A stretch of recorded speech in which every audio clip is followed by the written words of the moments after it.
Good morning. आज हम बात करेंगे अगले टॉपिक की, मानव पर्यावरण के अंतर संबंधों पर आधारित विचारधाराओं में तीसरी और अंतिम विचारधारा नवनिश्चयवाद। जैसा इस टॉपिक के पहले दो पार्टों में अपने बात की थी कि मानव और पर्यावरण के जो अंतर संबंध हैं वो किस प्रकार के हैं, कैसे मानव और पर्यावरण के बीच अंतर संबंध रहे हैं और कैसे संबंध है वो वर्तमान में मानव और पर्यावरण के मध्य में है। तो प्रारंभ के दो बिंदुओं में अपन ने बात की थी, दोनों विचारधाराओं में अपन ने बात की थी। जैसा निश्चयवादी विचारधारा में अपन ने कहा कि मानव है वो प्रकृति का दास है, प्रकृति का गुलाम है, अर्थात मानव पर पूर्ण रूप से जो नियंत्रण होगा वो प्रकृति का होगा, निश्चयवादी विचारधारा के अनुसार। दूसरी अपन ने विचारधारा की बात की थी संभववादी विचारधारा। संभववादी विचारधारा के अनुसार मानव है वो प्रधान है, मानवीय क्षमता है वो प्रधान है, मानवीय जो सोच है वो प्रधान है, यानी मानव प्रधान होगा। प्रकृति है वो केवल एक सलाहकारी संस्था के रूप में होगी, एक केवल परामर्शदात्री संस्था के रूप में रहेगी।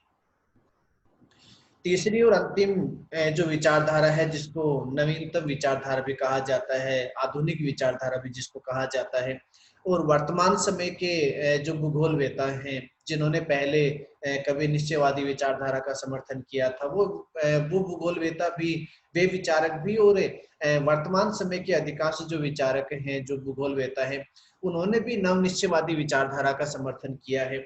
और नवनिश्चयवादी विचारधारा का समर्थन करने का जो कारण रहा है कि यदि वास्तविकता में देखा जाए तो मानव और जो पर्यावरण है, मानव और वातावरण है, वो एक दूसरे को प्रभावित करते हैं। जैसा निश्चयवादी विचारधारा में विचारकों ने कहा कि प्रकृति है वो प्रधान होगी, संभववादी विचारधारा में जैसा कहा कि मानव है वो प्रधान होगा, मानवीय क्षमता है वो प्रधान होगी। लेकिन वास्तविकता में यदि देखा जाए, धरातल पे यदि बात की जाए, तो न तो पूर्ण रूप से वातावरण का प्रधान होना संभव होगा, कि न तो पूर्ण रूप से प्रकृति है वो मानव को नियंत्रित कर सकती है, और न मानव पूर्ण रूप से जो प्राकृतिक वातावरण है या जो वातावरण है, जो पर्यावरण है, उसमें परिवर्तन कर सकता है। पूर्ण परिवर्तन कर सकता है, लेकिन पूर्ण रूप से परिवर्तन संभव नहीं होगा। यदि अपन कहें कि यदि उष्णकटिबंधीय जलवायु है तो उसको मानव अपनी क्षमता से, अपनी रुचि से न तो उसमें परिवर्तन कर सकता है, न वो परिस्थितियां है वो परिवर्तित कर सकता है। तो कहने की जो बात आती है कि मानव के द्वारा प्राकृतिक जो दशाएं हैं उसमें पूर्ण रूप से परिवर्तन संभव नहीं है। आंशिक परिवर्तन की अपन बात कर सकते हैं, कुछ रूप में, कुछ मात्रा में, कुछ स्वरूप में वो उसका स्वरूप है वो परिवर्तित कर सकता है, लेकिन पूर्ण रूप से परिवर्तन की जो बात है वो बिल्कुल यहाँ पे लागू नहीं होती है। तो वर्तमान समय की जो विचारधारा है, जिसको अपन नवीनतम विचारधारा भी कह रहे हैं, आधुनिक विचारधारा भी कह रहे हैं, तो वो विचारधारा मानती है कि मानव और प्रकृति दोनों है वो समान रूप से प्रभावी है, दोनों का समान रूप से महत्व है, अर्थात मानव और पर्यावरण दोनों एक दूसरे को प्रभावित करते हैं। तो तीसरी जो विचारधारा है, जो इस विचार को मानती है कि न तो मानव प्रधान है ना प्रकृति प्रधान है, तो वो विचारधारा है नवनिश्चयवादी विचारधारा। अब आप देखिए कि निश्चयवादी विचारधारा ने तो माना था कि प्रकृति है वो प्रधान होगी। संभववादी जो विचारधारा है उन्होंने माना कि मानव है वो प्रधान होगा। लेकिन नवनिश्चयवादी विचारधारा दोनों विचारधाराओं का सम्मिलित रूप है, दोनों विचारधाराओं का एक माध्यम जिसको अपन कह सकते हैं, मध्य मार्ग जिसको अपन कह सकते हैं, कि नए तो नवनिश्चयवादी विचारकों ने ये कहा कि प्रकृति प्रधान होगी या प्रकृति गौण होगी, और नए उन्होंने ये कहा कि मानव प्रधान होगा, मानव गौण होगा।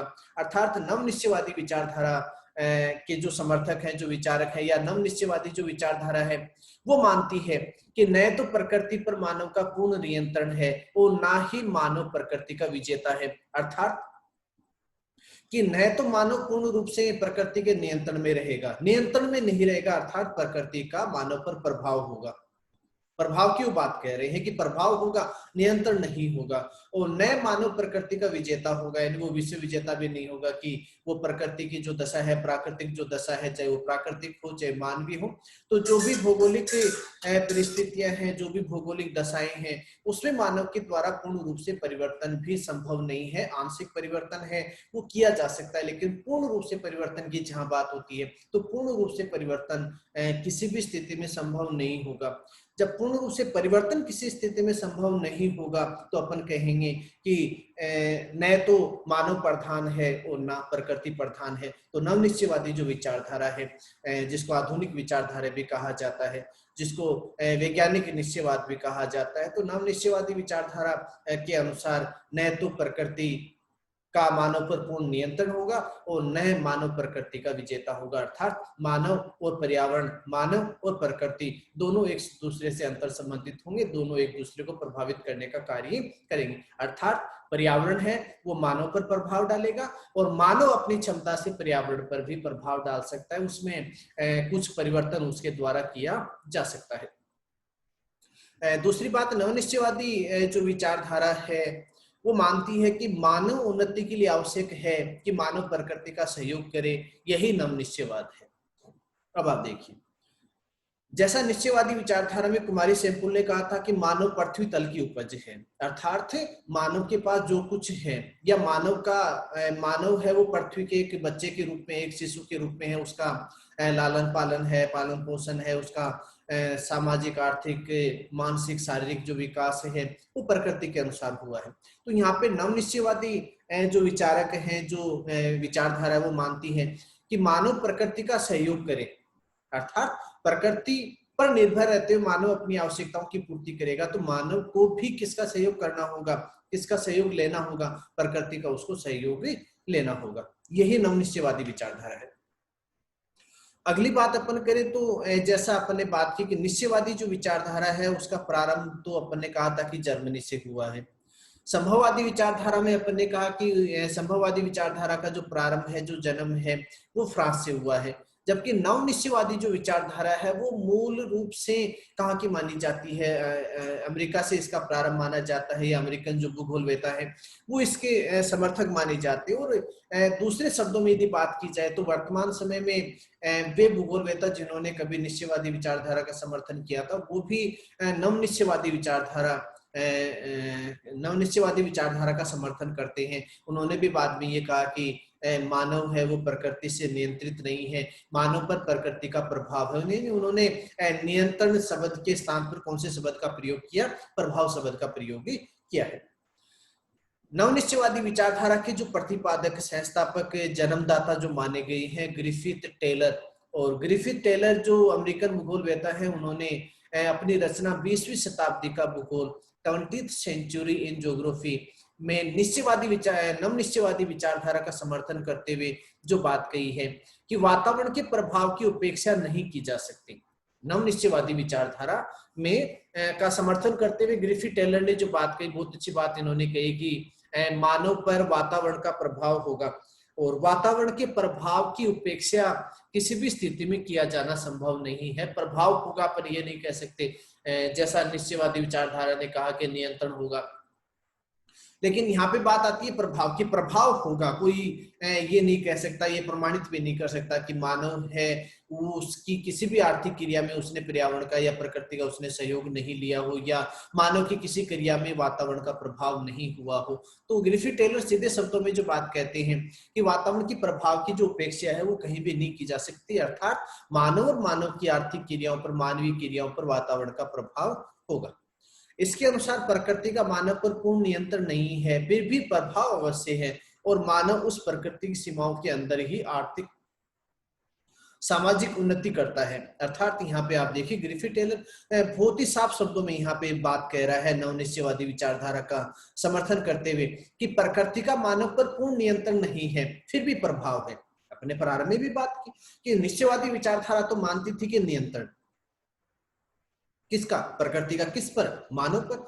संभववादी विचारधारा ने क्या कि मानव है वो कुछ भी कर सकता है, मानव प्रधान होगा, प्रकृति केवल एक सलाहकारी संस्था, उसको माने या न माने, लेकिन तो मानव है वो पूर्ण रूप से परिवर्तन कर सकता है। लेकिन यहाँ पे नवनिश्चयवादी विचारधारा कह रही कि प्रकृति का मानव पर पूर्ण नियंत्रण नहीं है, बिल्कुल साफ है। फिर भी प्रभाव से प्रभाव होगा, प्रभाव की बात अपन भी कह रहे कि मानव पर प्रकृति का प्रभाव है, मानव है वो प्रकृति को प्रभावित भी करता है, पर्यावरण को, वातावरण को प्रभावित करने का कार्य भी करता है।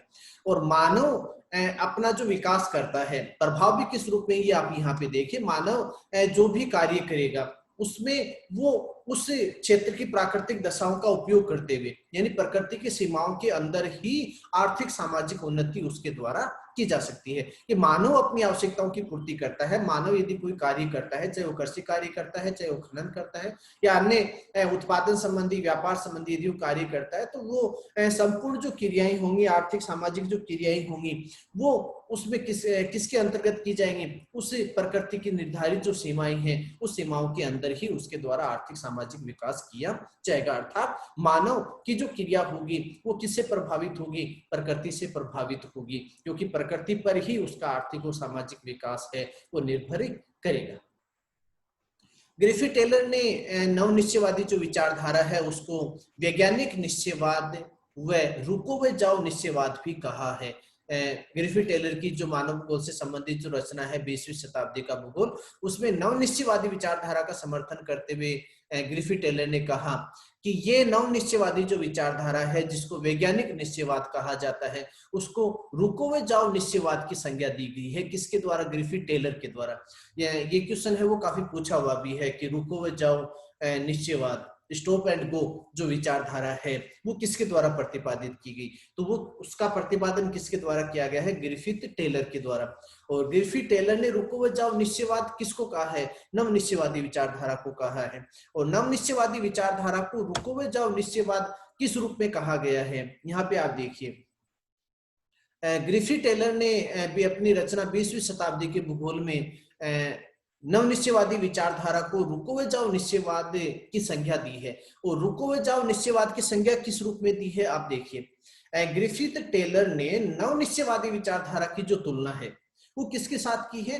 चौराहे पर खड़े ट्रैफिक पुलिसकर्मी के साथ। ये क्वेश्चन भी काफी बार पूछा हुआ है कि कौन सी विचारधारा की तुलना ट्रैफिक पुलिसकर्मी के साथ की गई है? तो कौन सी विचारधारा की तुलना ट्रैफिक पुलिसकर्मी के साथ की गई है?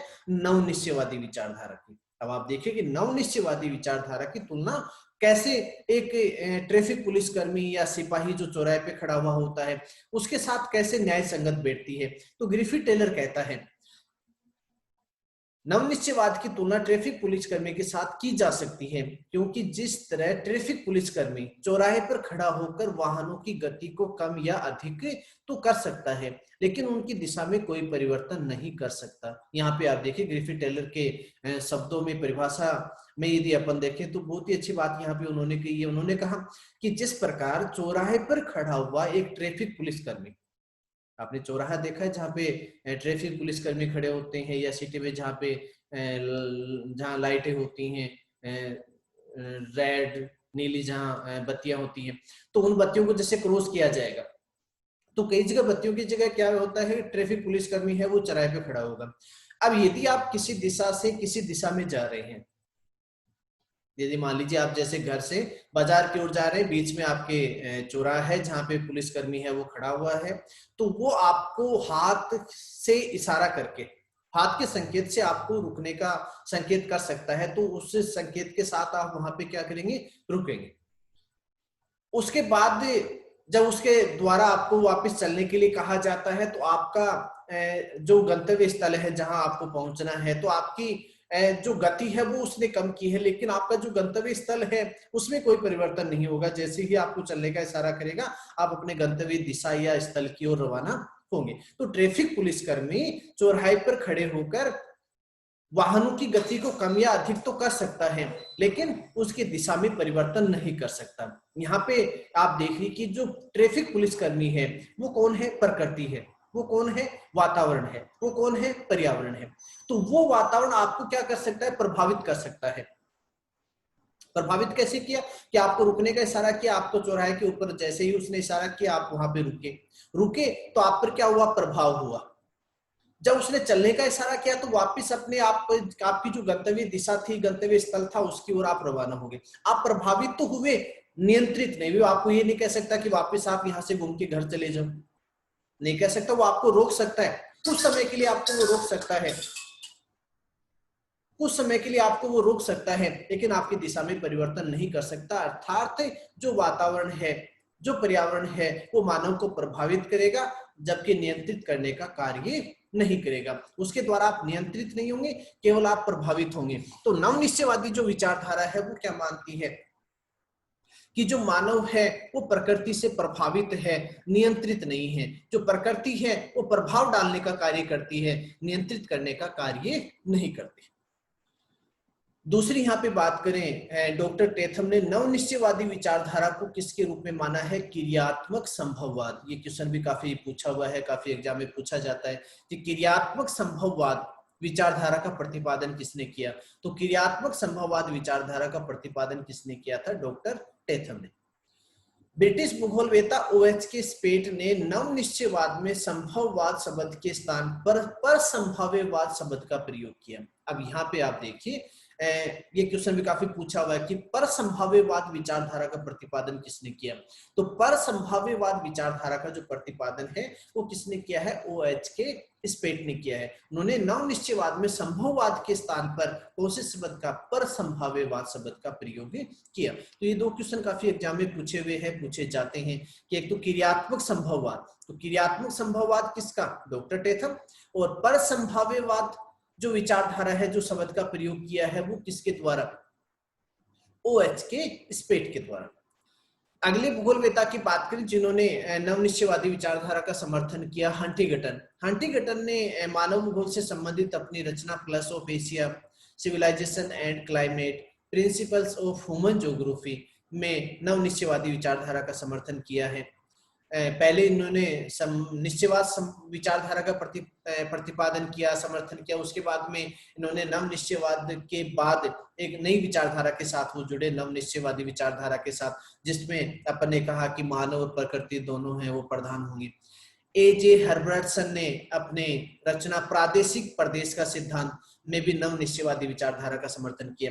तो यहाँ पे आप देखिए कि नवनिश्चयवादी जो विचारधारा है वो किसके रूप में है, नवनिश्चयवादी विचारधारा किसके रूप में है कि मानव और पर्यावरण, मानव और प्रकृति दोनों है वो एक दूसरे को प्रभावित करती हैं। जैसा निश्चयवादी विचारधारा में यदि अपन सार के रूप में बात करें, तीनों विचारधाराओं की यदि बात करें, तो नवनिश्चयवादी विचारधारा जो कॉमन रूप से आपको याद रखनी है, निश्चयवादी विचारधारा तो मानती है कि मानव है वो, मानव है उस पर प्रकृति का पूर्ण रूप से नियंत्रण है, यानी प्रकृति प्रधान है। सीधे रूप में यदि देखा जाए, मोटे रूप से सार की यदि अपन बात करें, तो निश्चयवादी विचारधारा तो मानती है कि प्रकृति प्रधान है और मानव पर प्रकृति का पूर्ण रूप से नियंत्रण है। दूसरी विचारधारा संभववादी विचारधारा। संभववादी विचारधारा मानती है कि मानव पर प्रकृति का नियंत्रण नहीं है, मानवीय जो क्षमता है वो प्रभावी है, प्रकृति है वो गौण है, अर्थात मानव प्रधान है। निश्चयवादी विचारधारा प्रकृति प्रधान, संभववादी विचारधारा मानव प्रधान। तीसरी विचारधारा नवनिश्चयवादी विचारधारा, जो दोनों का सम्मिलित रूप है। सम्मिलित रूप कैसे है कि नवनिश्चयवादी विचारधारा कहती है कि न तो प्रकृति प्रधान है और न मानव प्रधान है, अर्थात प्रकृति और मानव दोनों एक दूसरे के पूरक हैं, दोनों एक दूसरे को प्रभावित करने का कार्य करते हैं। प्रकृति मानव पर प्रभाव डालने का कार्य करती है और मानव अपनी क्षमता से प्रकृति पर प्रभाव डालने का कार्य करता है। और वर्तमान समय के भूगोलवेताओं की यदि बात की जाए तो वो कौन सी विचारधारा का समर्थन करते हैं, नवनिश्चयवादी विचारधारा का, जिसमें सभी भूगोलवेता मानते हैं और वास्तविकता भी है कि मानव और प्रकृति, मानव और वातावरण दोनों एक दूसरे के पूरक हैं, दोनों एक दूसरे पर प्रभाव डालने का कार्य करते हैं। न तो पूर्ण रूप से प्रकृति प्रधान होगी और न पूर्ण रूप से मानव है वो प्रधान होगा। न तो मानव को प्रकृति नियंत्रित कर सकती और न मानव प्रकृति में पूर्ण रूप से परिवर्तन कर सकता है। तो ये अपना जो टॉपिक था ह्यूमन ज्योग्राफी का, मानव पर्यावरण के अंतर संबंधों पर आधारित विचारधाराओं की, तो तीन विचारधाराओं की अपन ने बात की, निश्चयवादी विचारधारा, संभववादी विचारधारा और नव निश्चयवादी विचारधारा।